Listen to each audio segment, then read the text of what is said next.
This is not the most expensive thing I have. In fact, at a price of about $200, this is considered a budget tier keyboard. But this keyboard is anything but. For that price, you get a nice carrying case for your keyboard, the keyboard itself obviously, the PCB and all its included phones, the wireless dongle and a badge that we will take a closer look at later, all the parts that you need to build a keyboard like the gaskets and stabs, a set of OWL stabs 2.0, a keycap puller, a switch puller, a screwdriver you can use to take the keyboard apart, which we will not be using, and a rather nice coiled cable that is not color matched with the keyboard. The plate I chose is the FR4 plate. It is quite flexible. And the PCB I chose is the tri-mode PCB, meaning it can be wired, wireless with a 2.4 Hz dongle, and Bluetooth. Let's do the PO on camera.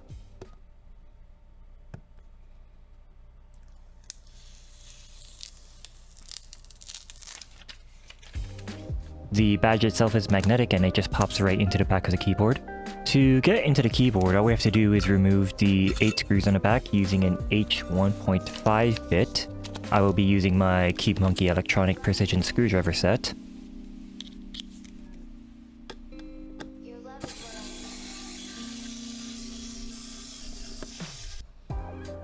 And once all the screws are out, you can just gently lift the top of the case off.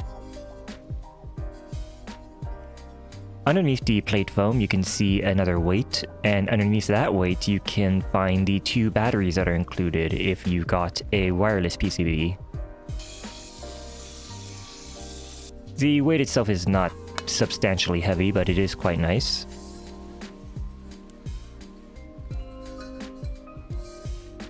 At this point, you can just put on your stabilizers. I decided to just use the QWERTY's OWL stabs because they have not failed me yet, and to be completely honest, I quite like them.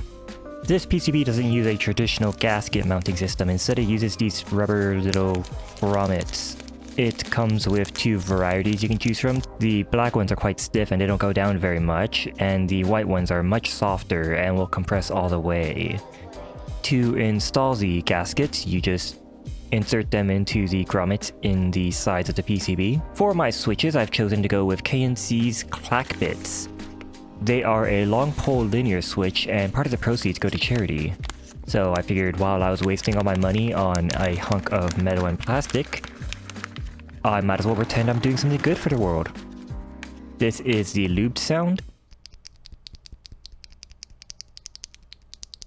And this is the stock experience.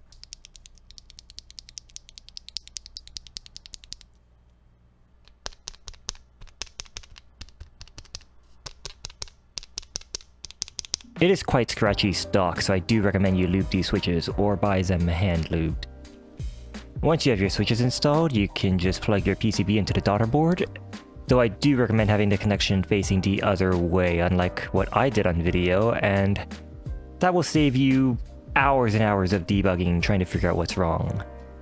To mount the PCB in your keyboard, you need simply line up the gasket, quote unquote, with the holes in the keyboard itself. With that done, you can put the top of the keyboard back on, turn it around, and just screw everything back together.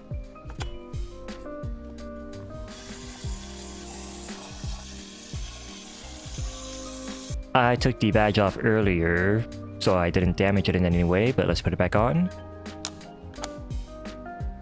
And for the rubber feet, you just peel them off and gently place them onto the back of the keyboard.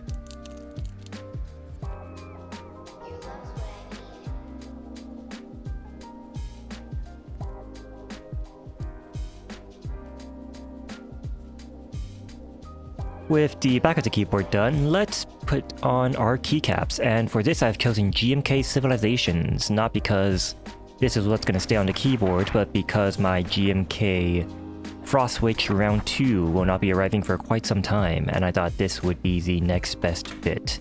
I do have other plans for this keycap set, so subscribe if you want to see what these are actually going to go on. This keyboard uses a 7U spacebar, so make sure you're not trying to put in the wrong one.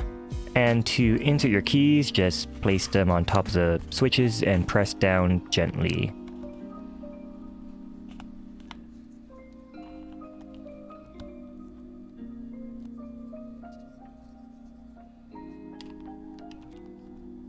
I don't have Hippio magic yet, so I can't just put them all on at once. So for now, let's just test our stabilizers and make sure everything sounds good.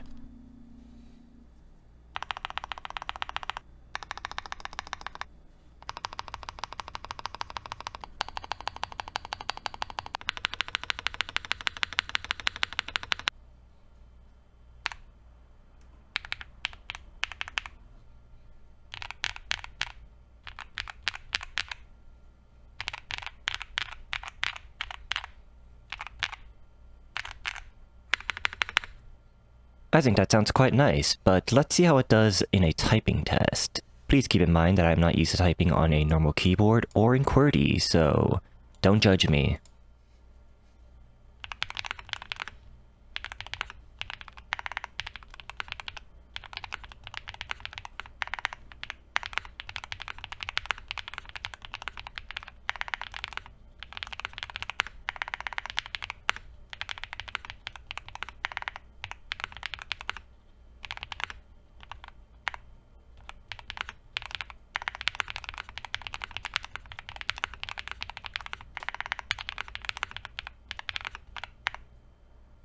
And because it's always good to have multiple sound recordings when it comes to listening to keyboard sounds, here is my camera's internal microphone.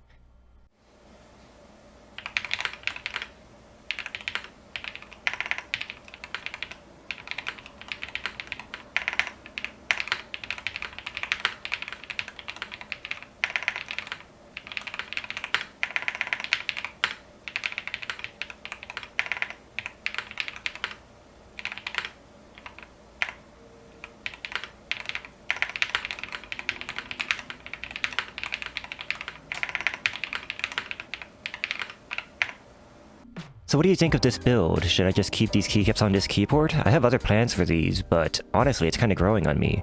Let me know in the description, and I'll see you in the next video.